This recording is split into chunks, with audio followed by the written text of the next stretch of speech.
Normal గా homeopathy అనేది ఎప్పుడైతే ఫౌండర్స్ ఫౌండ్ చేశారో డాక్టర్ శామ్యూల్ హెన్మెన్ వాళ్ళు మైండ్ లో ఒక పాయింట్ అనేది పెట్టుకున్నారు. ఈ మెడిసిన్స్ అనేది ఎవరైనా సరే తీసుకోవాలని ఒక ఫీలింగ్ అనేది ఉండాలి. సో నార్మల్ గా స్వీట్ అనేది ఉన్నప్పుడు ఎవరు కూడా 90% వద్దు అని అనరు. స్పెషల్ గా మెడిసిన్ ఉన్నప్పుడు మనకు చేద్ చాలా బెటర్ గా ఉన్న మెడిసిన్స్ అనేది ఎవరు యాక్సెప్ట్ చేయరు. చాలా కొంతమంది మాత్రమే యాక్సెప్ట్ చేస్తారు. బెస్ట్ పద్ధతి ఏంటిది?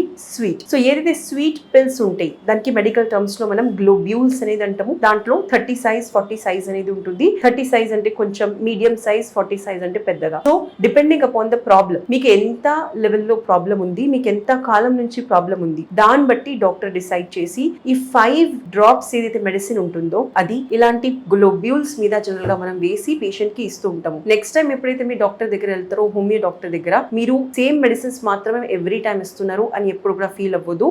బికాస్ ఎవ్రీ టైం దాంట్లో వేసే డ్రాప్స్ ఏదైతే ఉంటుందో అది డిఫరెంట్ గా ఉంటుంది. మీరు చెప్పిన ప్రాబ్లం పైన డిపెండ్ అయి ఉంటుంది. ఎవ్రీ టైం డాక్టర్ మీరు ఏదైతే మాట్లాడుతున్నారో దాని బేసిస్ పైననే మీకు మెడిసిన్స్ చేంజ్ చేసి ఇస్తూ ఉంటారు. చూడడానికి అన్ని మెడిసిన్స్ మన హోమియోలో సేమ్ ఉంటుంది.